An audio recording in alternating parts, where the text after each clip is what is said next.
Boa tarde a todos.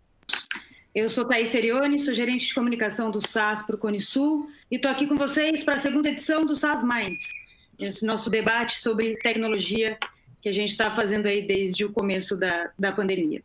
Hoje eu tenho aqui comigo um time fantástico de executivos para falar um pouco sobre como a pandemia e a quarentena que ela impôs impactaram o marketing e quais as transformações que devem permanecer ou ainda acontecer depois que esse período acabar.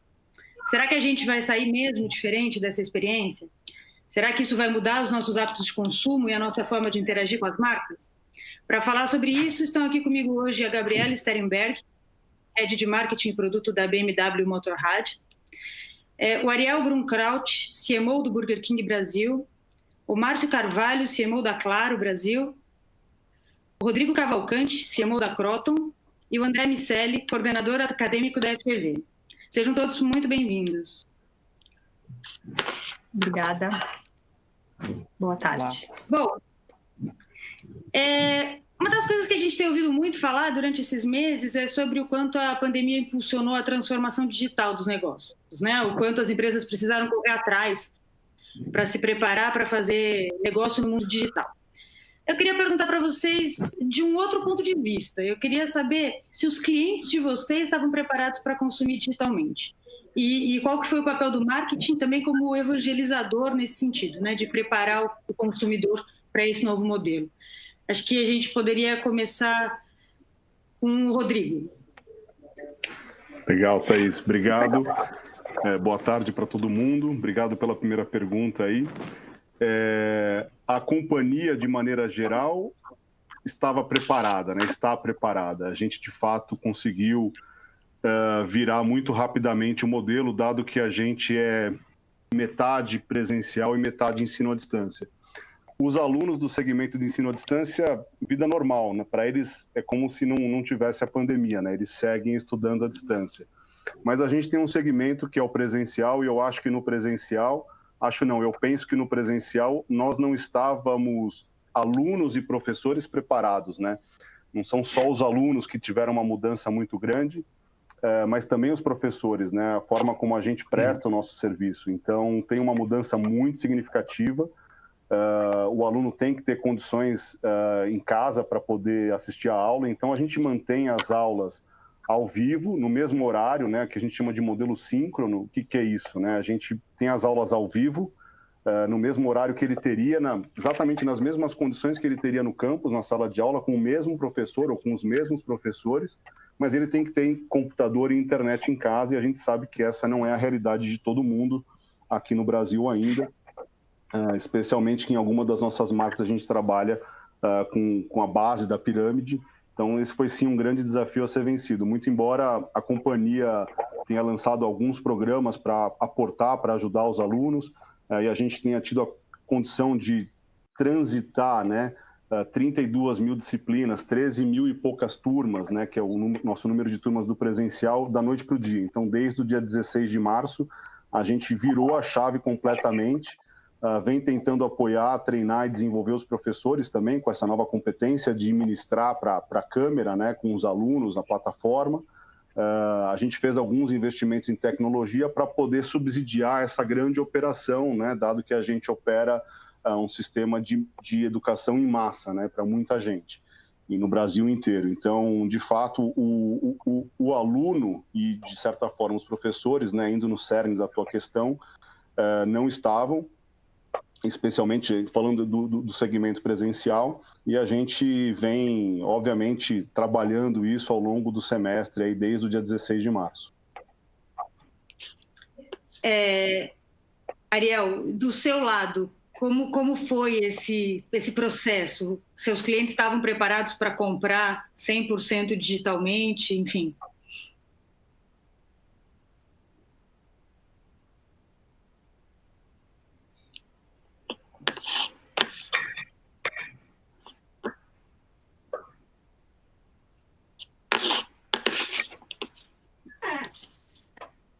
Que está sem áudio.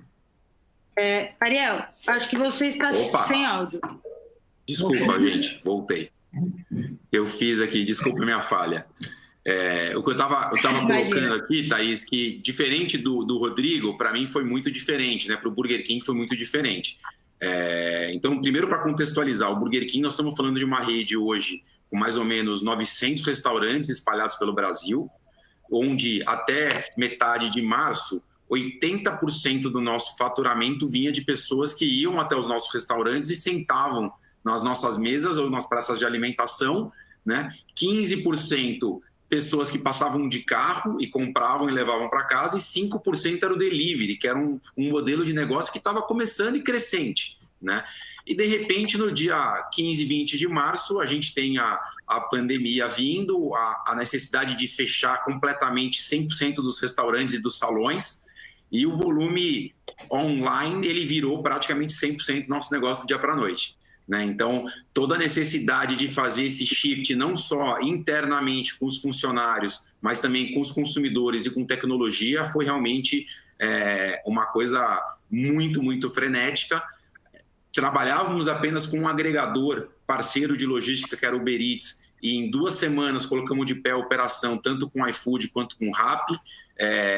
Implementamos os deliveries no Brasil inteiro, implementamos funcionalidades de pagamento sem contato, implementamos processo de acrílico no atendimento, separação de mesas, álcool em gel nas lojas. Então, quer dizer, foi uma completa transformação e até hoje vem sendo. Então, cada semana, e nós temos um comitê de guerra, vamos chamar assim, onde diariamente nos reunimos os principais VPs com o CEO, seja para falar da área financeira, mas para falar da parte de segurança dos nossos funcionários, colaboradores, consumidores, vendas e marketing. Então, assim, a transformação ela continua acontecendo e toda semana a gente acaba colocando novas implementações e novas funcionalidades, e isso acontece ainda região a região, porque você tem regiões como o Sul que estavam mais adiantados, tiveram que voltar atrás, você tem regiões que continuam fechadas, como é Minas, você tem regiões mais avançadas, como é o Rio de Janeiro. Então, você imagina o que é controlar 900 restaurantes em centenas de municípios, com regras diferentes acontecendo em cada um desses municípios.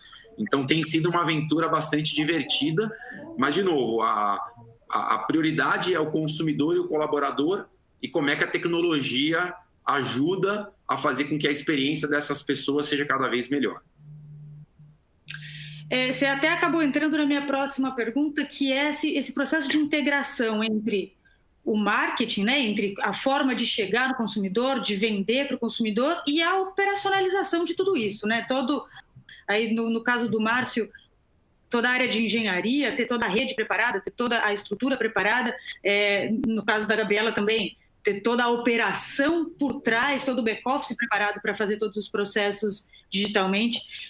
Como foi essa parte? Como ter agilidade das outras áreas também, que o marketing costuma ser mais ágil? Como que foi ter essa agilidade das outras áreas para acompanhar esse processo? Quem quiser começar, levanta a mão. Então, boa tarde, Thaís. Boa tarde, obrigado pelo convite. Eu acho que foi realmente uma transformação muito intensa e muito abrupta, né? Como você estava comentando aí, o pessoal estava comentando antes, e que exigiu exatamente esse senso de colaboração entre todas as áreas. O Ariel falou um pouco de comitê de crise, de guerra, né? E é exatamente a forma que a gente tratou. Foi uma crise que colocou o nosso setor realmente no centro, porque todo mundo estava remoto, em casa, e precisava de conectividade. E aí a gente começou a trabalhar para, primeiro, entender tudo o que estava acontecendo, segundo, passar a realmente adaptar a toda a operação a tudo que estava acontecendo, manter as pessoas seguras, conectadas e, à medida do possível, também tentar ajudar um pouco a todos os segmentos que estavam muito desafiados, né? Uma vez que a economia informal de tráfego nas ruas não estava acontecendo. Então, tudo isso é um momento em que você tem que realmente fazer todas as áreas da empresa trabalharem juntas, alinhadas, enxergando os mesmos diagnósticos, as mesmas coisas que estavam acontecendo. Muitas vezes nos deparamos com coisas que não decidir ou não tomar uma ação era pior do que manter do jeito que estava, porque a mudança era abrupta e requeria decisões rápidas. E eu acho que tudo isso foi ajudando a empresa realmente a ter esse processo de agilidade, de tomada de decisão e de diagnóstico muito apurado. Você sentiu isso também, Gabriela? Sim, até contando um pouquinho da BMW, né? Boa tarde a todos. Nós temos aí não só os funcionários da BMW mesmo, mas também a nossa fábrica em Manaus, no caso de motos, nossa fábrica de carros em Araquari. Então, foi realmente um processo bem intenso, sempre pensando, obviamente, em primeiro lugar, na saúde de cada um, né, dos nossos colaboradores, e também a rede de concessionários, que junto conosco a gente conseguiu, de uma certa forma, com uma grande agilidade, já se reinventar no formato de atendimento para os nossos clientes e também acompanhar a realidade de cada região, de acordo com o fechamento das lojas, a abertura. Então, a gente fez aí um trabalho bem intenso, internamente e externamente junto à rede para atender e não deixar de suportar os nossos clientes.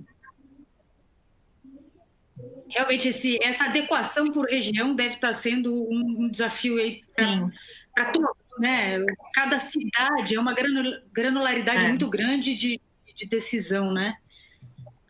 Hoje nós temos 40 concessionários, obviamente, que não dá para comparar com o tamanho do Burger King, né, das lojas Claro, etc., mas a complexidade do nosso negócio, né, que o cliente ele tem que testar os nossos produtos, a gente fala muito do puro prazer de dirigir, puro prazer de pilotar. Então, esse novo momento de estar proporcionando uma experiência digital para esse cliente foi muito importante para a gente, e também ir até o cliente, né? Nós entramos com um serviço de leve e trás, que o cliente poderia fazer o test ride dentro, obviamente, das medidas de segurança, mas na sua própria casa, né? A gente levava a moto até ele para que ele pudesse testar a moto, e para aqueles que já são clientes que precisavam fazer algum tipo de serviço, aproveitando esse momento que a moto está mais parada, nós oferecemos esse serviço de leve e trás. Então, nós buscávamos a moto, aliás, buscamos, né? Continuamos com esse serviço, buscamos a moto na casa do cliente, levamos para a concessionária, fazemos a manutenção e devolvemos para a casa do cliente, para que ele possa se preparar para a próxima aventura. Então, a gente tem trabalhado dessa forma. É verdade. Muito legal. Eu vou direcionar uma pergunta específica para o Márcio, que eu acho que tem na contramão, né, de todas as outras empresas, as operadoras viu crescer absurdamente a demanda, né? Enquanto todo mundo estava falando, putz, não vou conseguir vender nada nesse período, as operadoras tiveram um aumento gigantesco e uma mudança de perfil, eu acho, né? Um mix diferente das empresas consumindo menos e o residencial consumindo mais e tal. Como é que foi o processo de adequação de rede de operações de vocês para suportar isso? E qual foi o papel do marketing no sentido de adequar ofertas também, de adequar a forma de levar isso para o cliente nesse momento? Perfeito. Eu acho que foram momentos distintos. A primeiro de entender o que estava acontecendo e trabalhar muito em colaboração também com os nossos fornecedores. Obviamente, a gente teve a capacidade de adicionar aí infraestrutura e atender a demanda que cresceu muito rápido. Então, para vocês terem uma ideia, nos primeiros 15 dias ali, uma semana depois do início do isolamento, comparado com a semana anterior, em 15 dias a gente teve um crescimento de tráfego na rede semelhante ao que tinha em um ano. Então foi muito intenso e realmente a gente só conseguiu se adaptar aí com muito esforço, muito trabalho no momento inicial.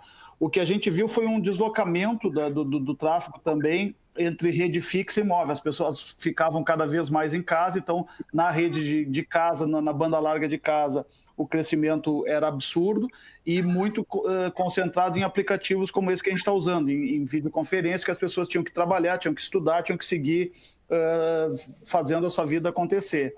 E na rede móvel, a gente viu muito claramente também o tráfego diminuindo, porque as pessoas estavam ficando mais em casa, e quem seguia usando o celular usava a partir de casa, então é mais nas bordas da cidade, não no núcleo central. E acho que isso também traz um aprendizado bacana do consumidor, do quanto essa transformação que todos nós estamos passando, que trouxe uma série de desafios, mas também traz uma série de oportunidades, porque o consumidor está mudando todo o tempo e se adaptando a tudo isso que está acontecendo, os negócios estão se adaptando e a forma que as pessoas estão consumindo está se adaptando. A gente está vendo que nas geografias em que está começando a ter mais mobilidade, os mesmos aplicativos que estão sendo usados em casa estão começando a ir para a rede móvel também, porque umas pessoas saem, outras ficam, e o consumo desse tipo de aplicativo, por exemplo, segue crescendo. Então, o hábito veio, ficou e vai continuar, pelo menos, talvez não volte. Nós estamos numa curva forçada, né? Ninguém está fazendo o que gostaria de fazer, a gente está fazendo o que precisa fazer, mas, ao mesmo tempo, a gente está aprendendo a fazer coisas de uma forma diferente que provavelmente vão continuar aí por um bom tempo.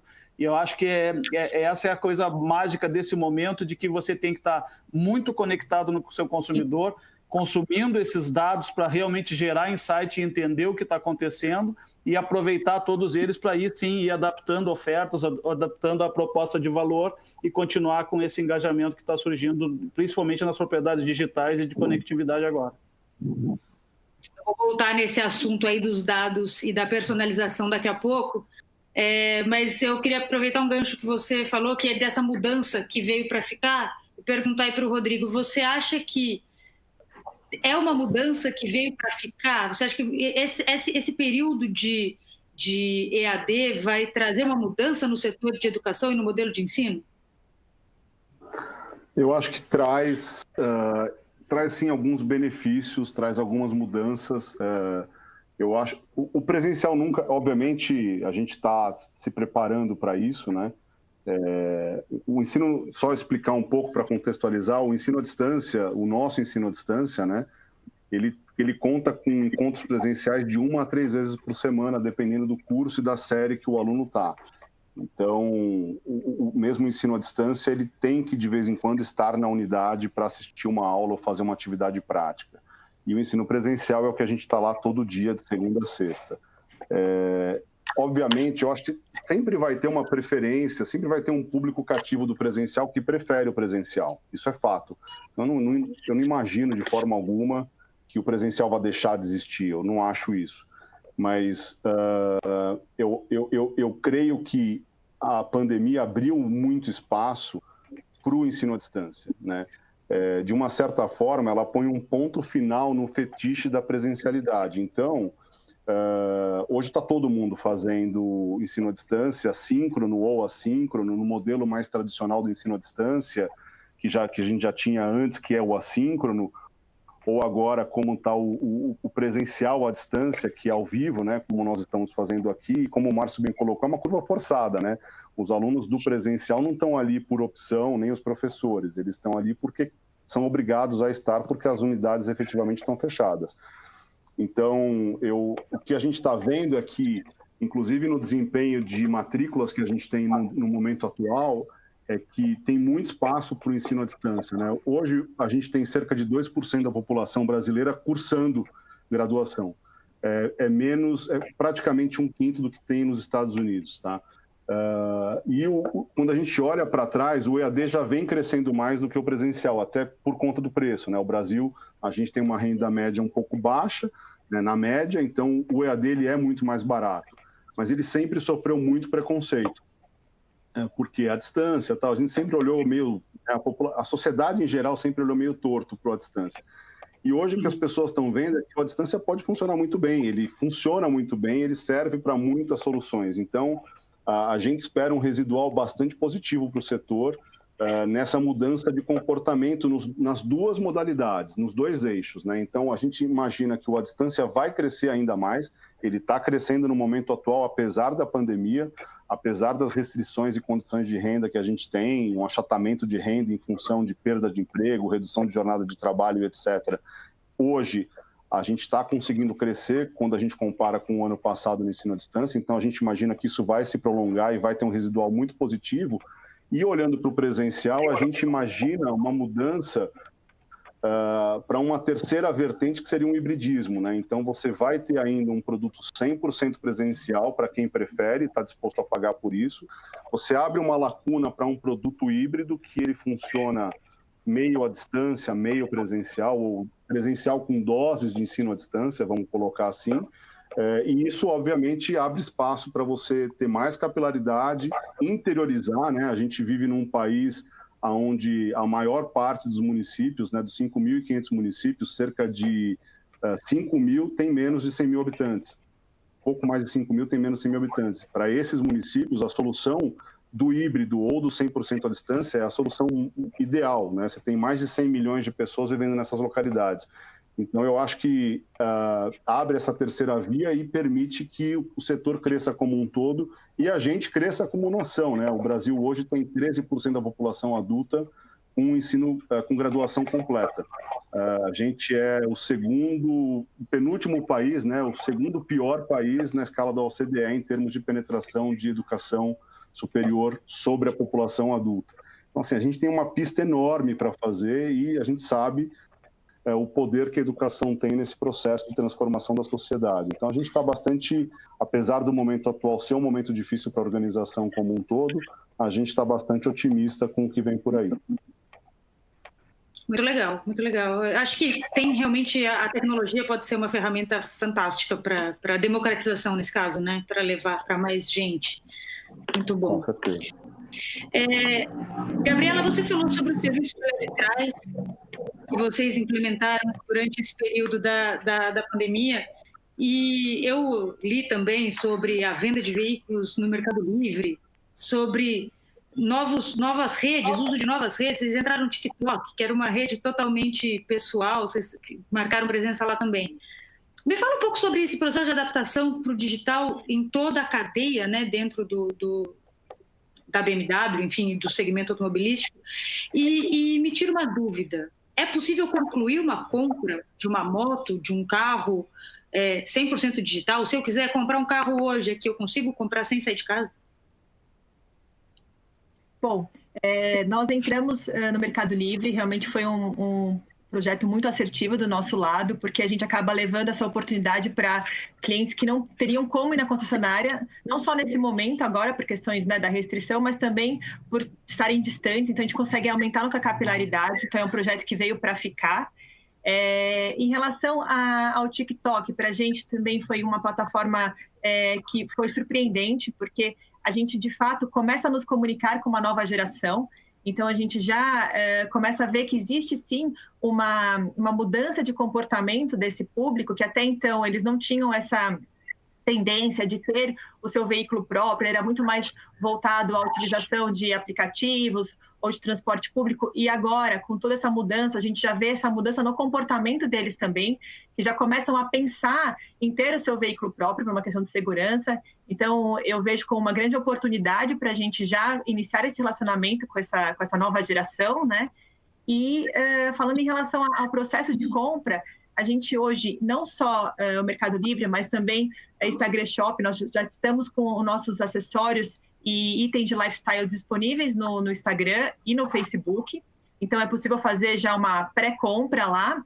E em relação ao veículo em si, o carro, a moto, eu diria que 99% do processo ele pode ser feito digitalmente, né? O 1% seria recebimento desse carro na sua casa para você poder seguir com a papelada, assinatura de contrato, etc.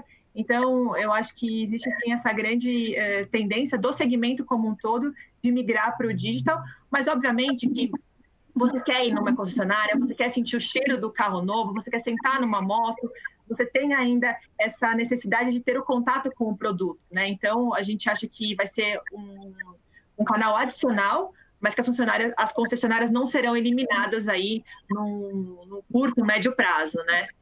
Então, mesmo porque a gente acaba tendo toda uma recepção para o nosso cliente lá, ele se sente muito feliz em estar em contato com a marca. A gente utiliza muito a rede de concessionárias para a realização de eventos presenciais, café da manhã, passeios de moto. Então, é um ponto de encontro muito importante.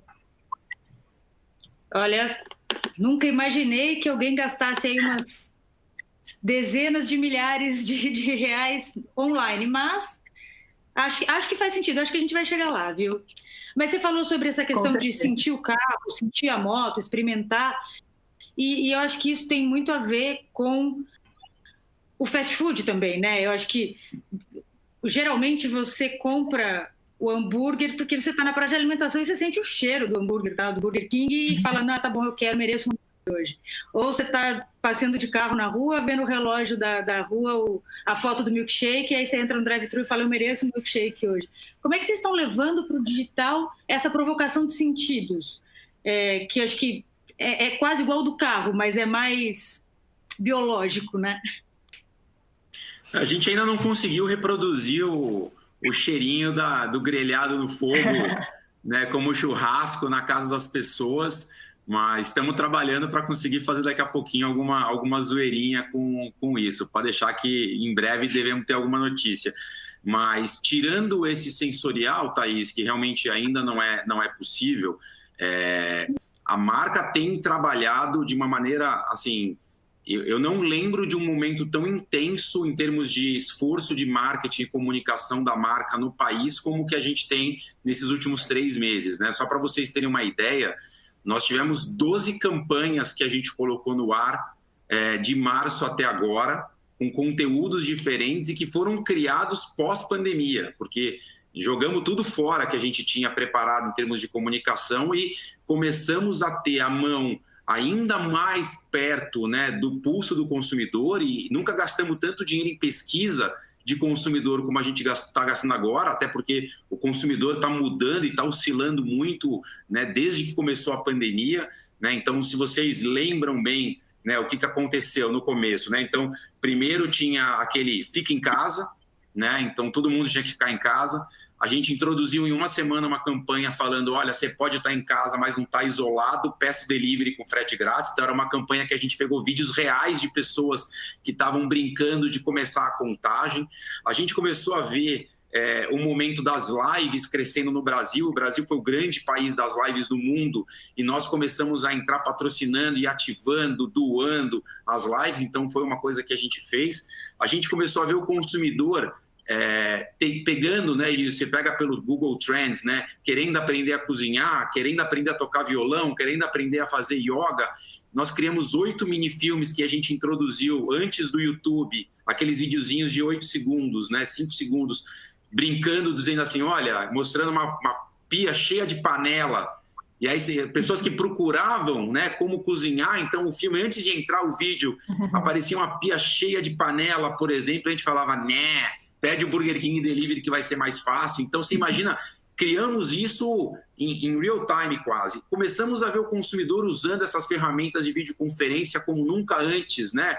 O Rodrigo falou isso, o Márcio falou, você falou. Então, começamos a fazer hackeamos o Zoom e começamos a dar o Whopper grátis para quem fizesse conferências no trabalho usando os fundos do Burger King. Então, você imagina que a gente começou a fazer as pessoas fazendo as suas conferências de trabalho com o Burger King atrás. Criamos um app falando de ficar em casa é fogo. Fizemos 300 mil pessoas permitirem compartilhar a sua geolocalização. Então, se você saía da tua casa, a gente te punia. Mas se você ficava em casa mais tempo, você ia ganhando mais prêmios, né? Então, esse também foi uma outra campanha que a gente fez. E hoje, eu não sei se vocês viram, mas hoje, inclusive, a gente também pegou um comportamento... Que é Natal, porque está todo mundo falando, chega, né? Já veio o gafanhoto, já veio tudo, quer dizer, acaba ano, né? Será que vai ter Natal? Né? Então, hoje lançamos oficialmente a campanha, que a campanha vai ter Natal, então amanhecemos com as nossas páginas todas vestidas de Natal, estamos fazendo algumas lojas nossas decoradas de Natal, tem neve artificial rolando, né? E aí vamos entrar a partir de hoje, dia 24 de julho, virou 24 de dezembro e amanhã vai ter ceia de Natal. Então, quer dizer, estamos tentando fazer de tudo, né, para trazer também um pouco de humor, trazer um pouco de positivismo, né, um pouco da zoeira da marca, né, um pouco de alegria, acompanhando muito essa oscilação de humor dos consumidores, né? Então, e já estamos trabalhando na próxima, que entra a semana que vem também. Então, é o jeito que a marca está tentando encontrar para se mostrar presente, relevante, né, e cada vez mais passando confiança e relevância para o consumidor no dia a dia. Muito legal, muito legal. Estou aguardando o cheirinho de hambúrguer ainda, hein? Chegar aqui pelo meu celular. André Miceli, não falei com você ainda e não te vejo. Você está aí, né?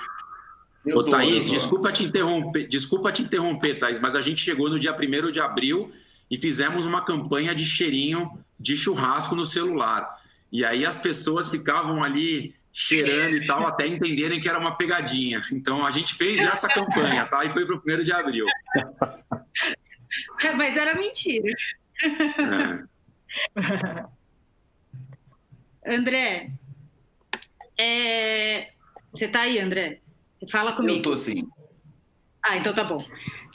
Você acha que o consumidor vai mudar, André? Você acha que todas essas transformações que a gente tem comentado, que as pessoas vão ficar mais conscientes, que as pessoas vão ficar mais preocupadas com o planeta, com a saúde, você acha que essas transformações vão ser reais no consumidor e que tipo de impacto isso vai ter nesse relacionamento das pessoas com as empresas e nas ferramentas de marketing que a gente pode usar na forma de chegar nas pessoas? Acho que dá para dividir essa resposta em pedaços diferentes. Acho que com o planeta a gente tem ficado aos poucos, esse é um movimento de conscientização que definitivamente não é uma prioridade para a humanidade, por mais duro que isso pareça. Se fosse, a gente não comeria foie gras, né? E não comeria mais do que precisa, não necessariamente faria esportes e teria a utilização de veículos que, de alguma maneira, podem prejudicar o meio ambiente, priorizaria sempre a energia limpa. Isso nem sempre é verdade. Acho que o processo de conscientização vai acontecendo.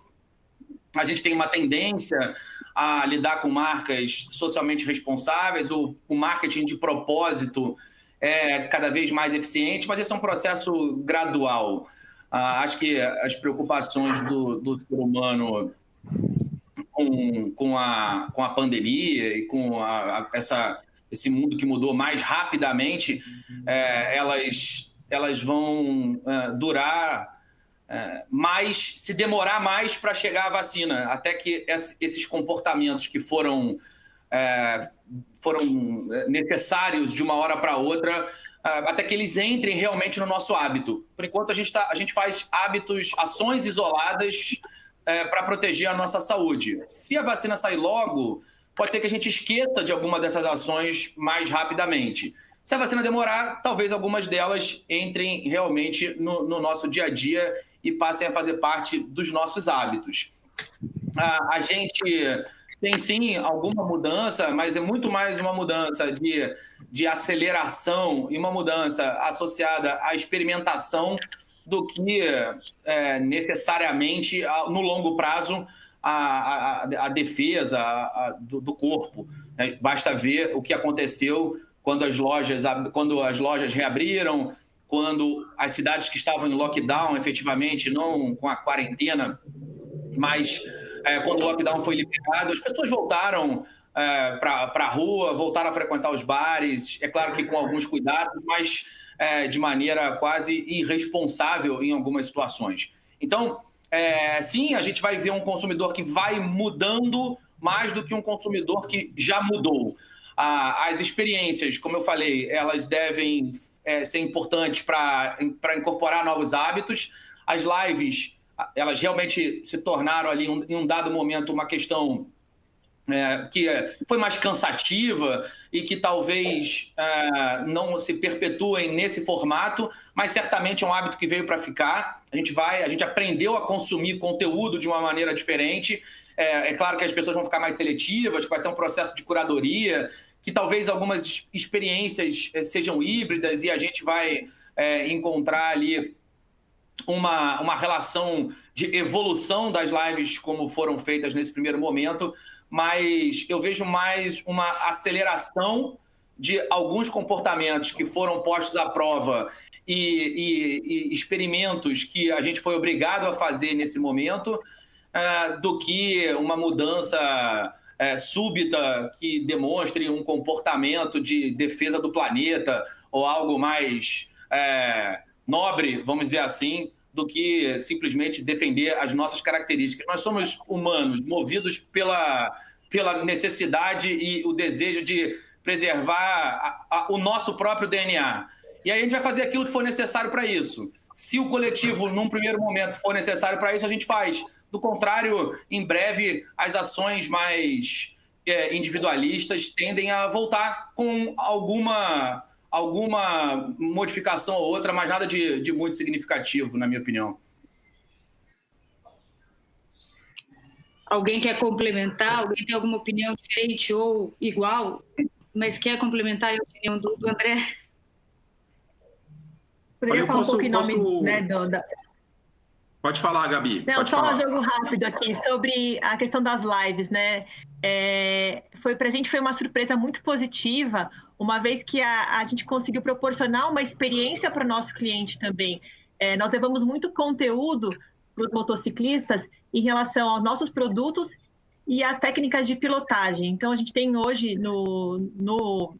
dentro do nosso portfólio de atividades, a gente tem o programa BMW Rider Experience, que é um programa de relacionamento, e nós temos cursos e palestras, e workshops e treinamentos, enfim.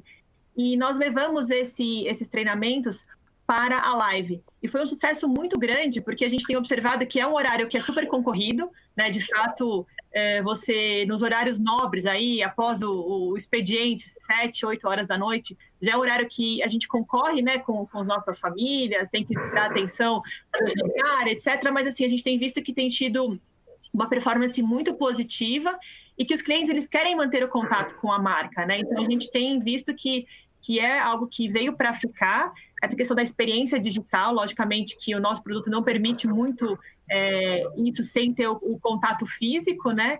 Mas a gente viu que de fato, pode ser algo que tem aí uma longevidade. Vai ficar, então. As lives seguem. Sim, sim. É o conteúdo digital, né? Pensando um pouco desse EAD combinado com a live, eu acho que é reinventar um pouco esse formato, né? De como você leva esse conteúdo através, né, das plataformas digitais. Hoje, todos os canais, praticamente, eles permitem que você faça isso, seja ele Instagram, seja ele LinkedIn, o próprio YouTube. Então, a gente acaba ampliando nossos canais de comunicação e levando esse conteúdo para casa dos nossos clientes e fãs da marca. Eu quero só complementar o André, assim, né? Eu acho que o André, ele tá, acho que talvez uma visão um pouco mais pessimista, eu tenho uma visão um pouco mais otimista, porque eu acho que sim, ele tem razão, de novo, eu não vou discordar, eu acho que é mais o tom, eu acho que tem muita coisa boa, e eu acho que principalmente as gerações mais novas estão mostrando, né? Então, alguns exemplos, né? A gente nunca viu tanta foto de pôr do sol tão bonito quanto a gente está vendo agora. Quer dizer, as pessoas estão vendo o pôr do sol como nunca tivessem visto antes. A gente está vendo fundo do mar que a gente nunca viu antes. Nós estamos vendo animais nas cidades que a gente nunca tinha visto antes. E eu acho que algumas das coisas, é óbvio que não vai mudar radicalmente, mas eu acho que como tendência, as pessoas vão querer sim, né, buscar mais essa preservação, esse momento. Então, é óbvio que nós estamos num extremo, nós estamos fazendo quem pode 5 dias por semana de home office, né? Mas nós não vamos voltar para 5 dias por semana de escritório. Então, eu acho que a poluição deve diminuir e as pessoas deveriam estar preocupadas. Eu acho que as empresas estão entendendo mais qual é o seu papel, estão tendo que ser mais transparentes, estão tendo que atuar de uma maneira mais ativa. Então, assim, eu vejo o consumidor cada vez mais com o poder de forçar as empresas a buscarem fontes sustentáveis. Eu vejo grandes empresas, grandes corporações, no caso da BMW, a gente está lendo isso de uma maneira global, as empresas de automóvel, as empresas de energia. Então, de novo, eu também não sou visionário achando que a gente agora vai resolver todos os problemas, mas como tendência eu vejo muito positiva, né? Não só as lideranças mais humanas em função de tudo que a gente está passando, mas eu vejo a sociedade cada vez mais cobrando e as empresas participando para que o ecossistema como um todo e a sociedade melhore pós essa pandemia, né? Estão falando mais sobre isso, eu acho que... Para não ter a visão do pessimista, mais do realista, as empresas fazem isso porque tem um público que, como eu disse, tem uma tendência de consumo no longo prazo que vai valorizar isso.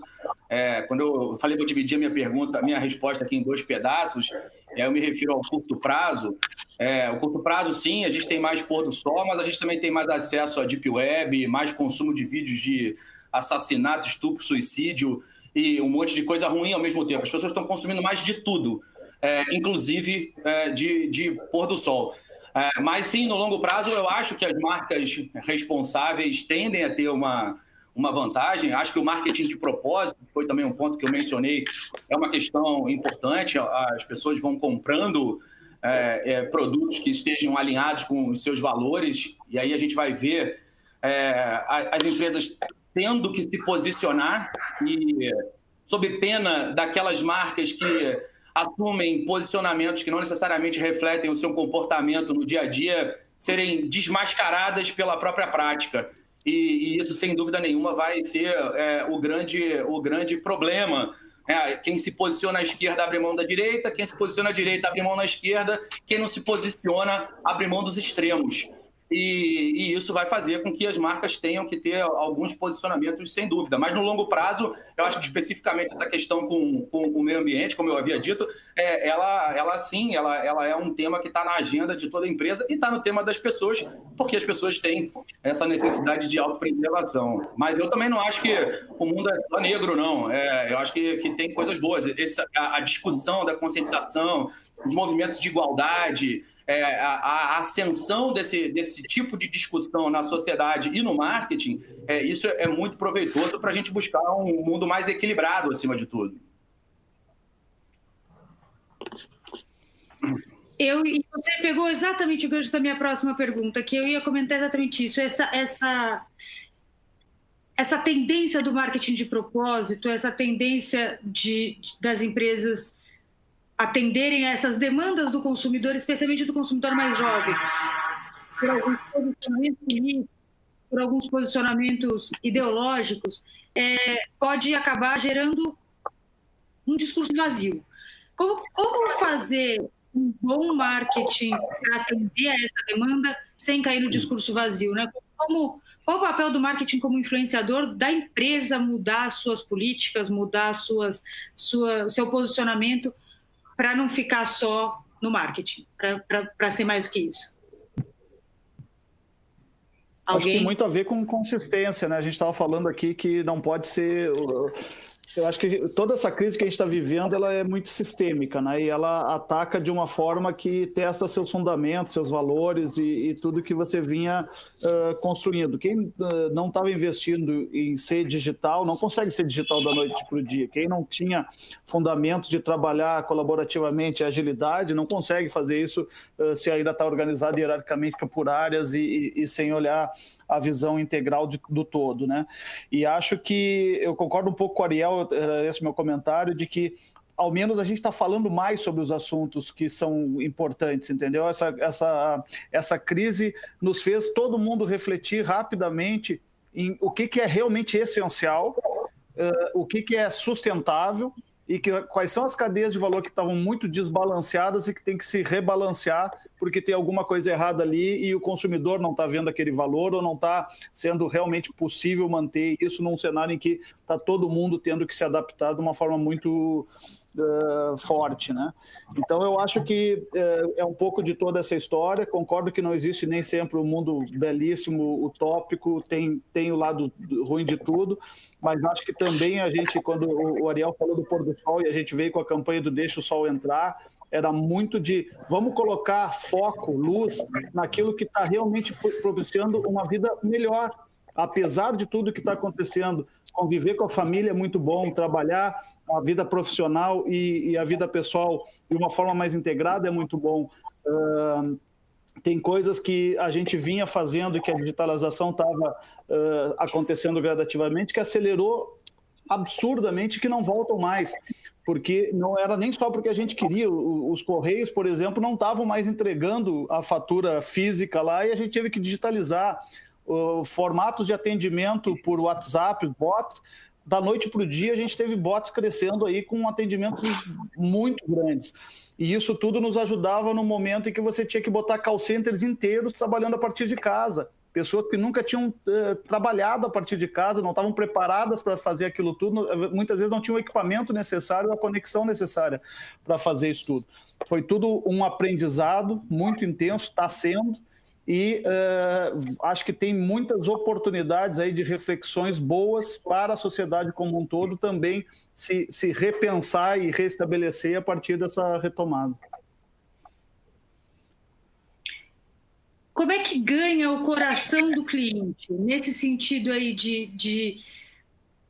as pessoas, elas talvez não caiam mais num discurso racional do marketing, elas querem ser conquistadas, elas querem gostar da marca para consumir. Como que ganha o coração do cliente? Eu vi uma expressão chamada share of heart, não sei se vocês já ouviram, eu não tinha ouvido ainda.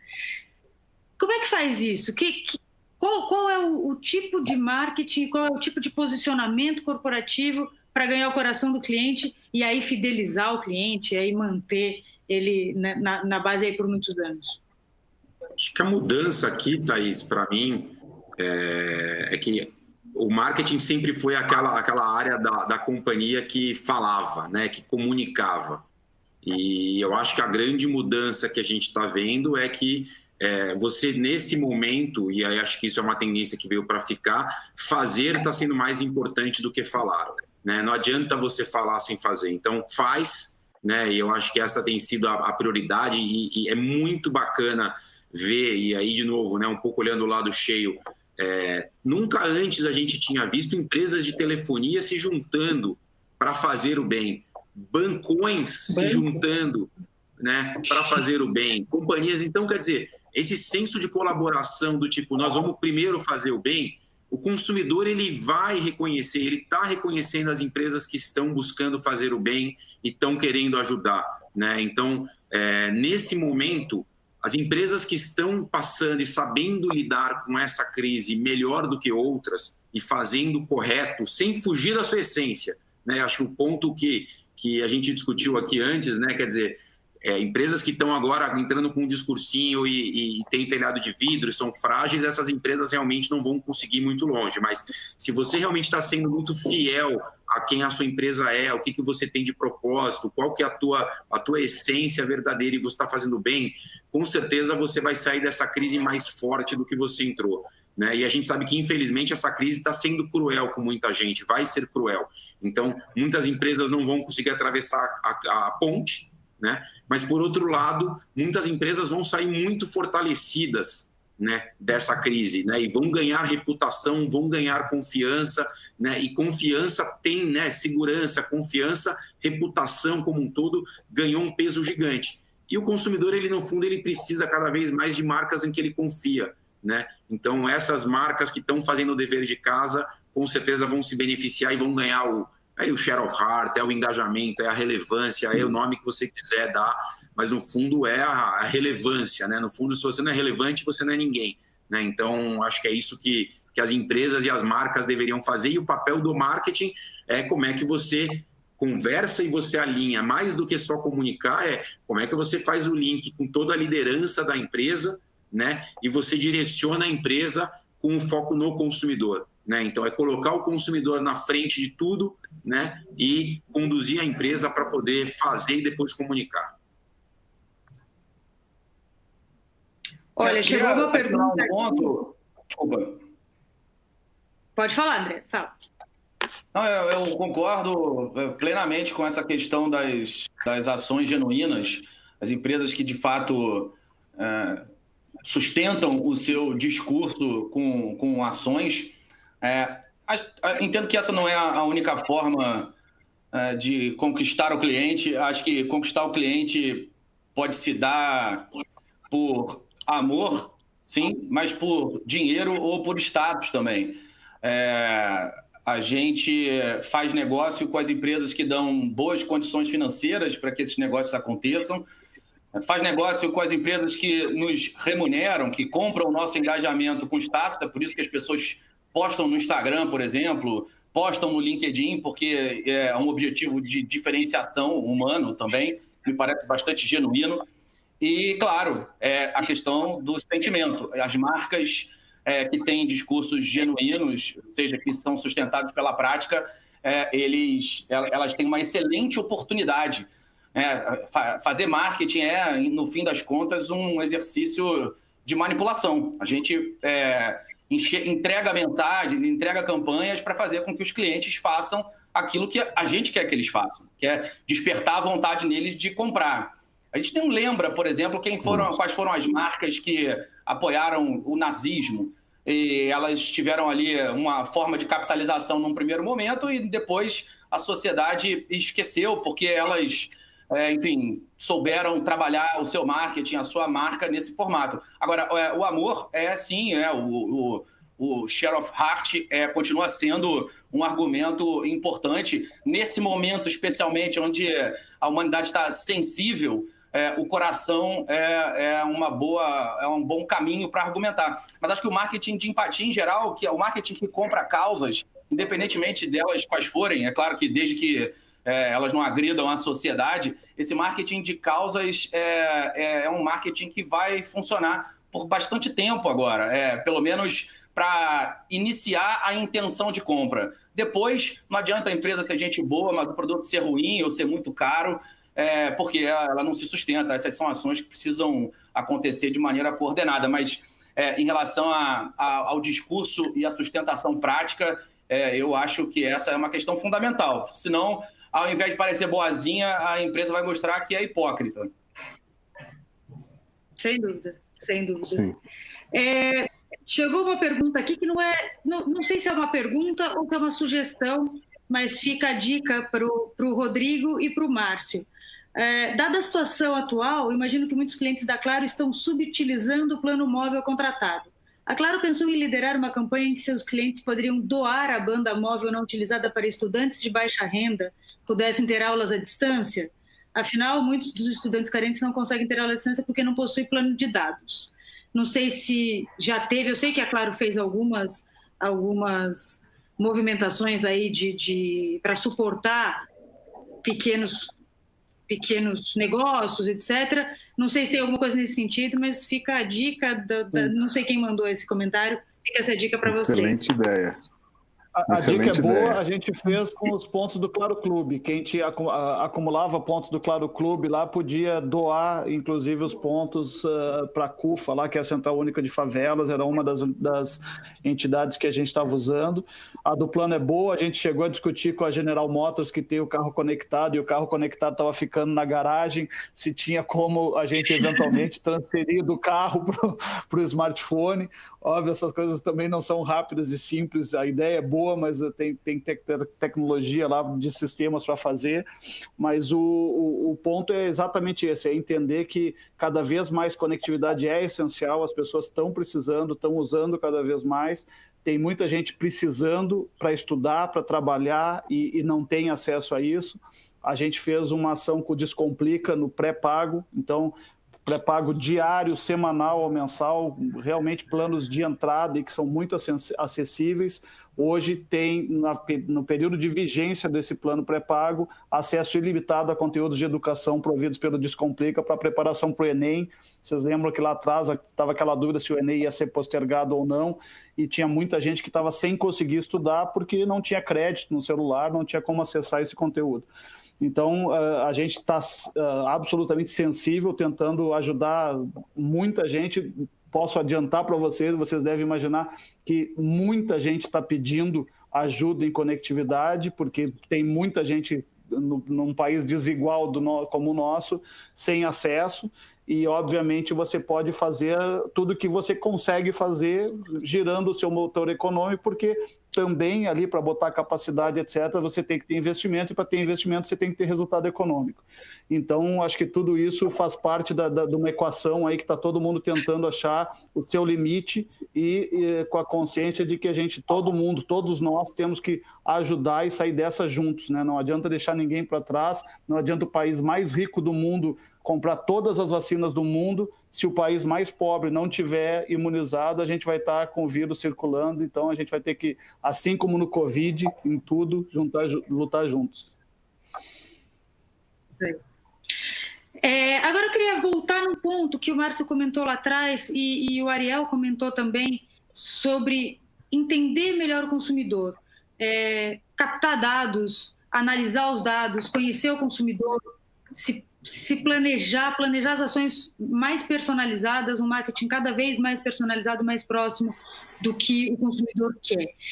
Queria saber um pouco da experiência de vocês, aí eu queria que todos falassem um pouquinho sobre a experiência de vocês em relação a esse uso de dados para entender melhor o seu cliente, como que isso já está acontecendo na prática e como que vocês veem a evolução desse processo, porque eu sei que para alguns mercados já é mais realidade, acho que para operadora, assim, no caso da Claro, já é mais realidade, mas para alguns outros mercados ainda é muito, muito incipiente.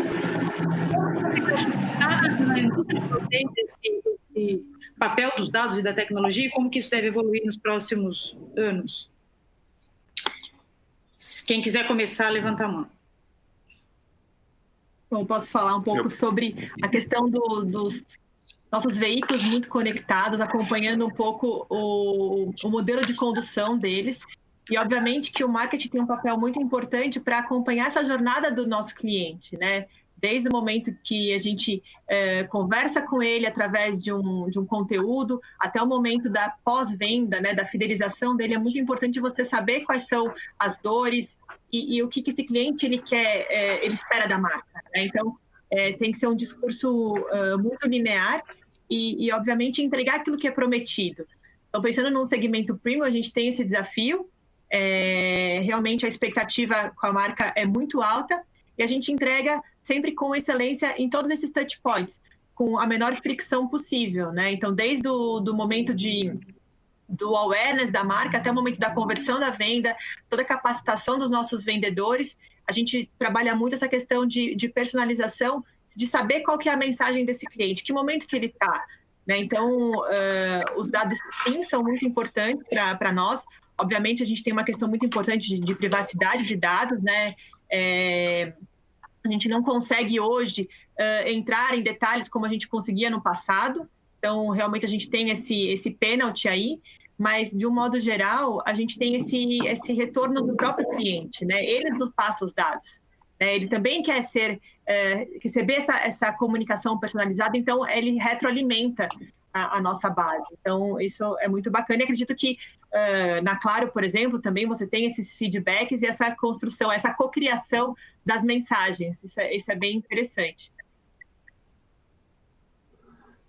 Eu acho que eu não posso concordar mais, é tudo sobre a jornada, sobre tirar as dores do processo, gerar mais personalização, mais contexto, usar triggers que nos digam e nos permitam antecipar, às vezes, a necessidade do cliente, né, e entregar uma experiência que encante, porque ele nem precisou, eventualmente, tomar uma ação e a gente já está lá ajudando a atender a necessidade dele.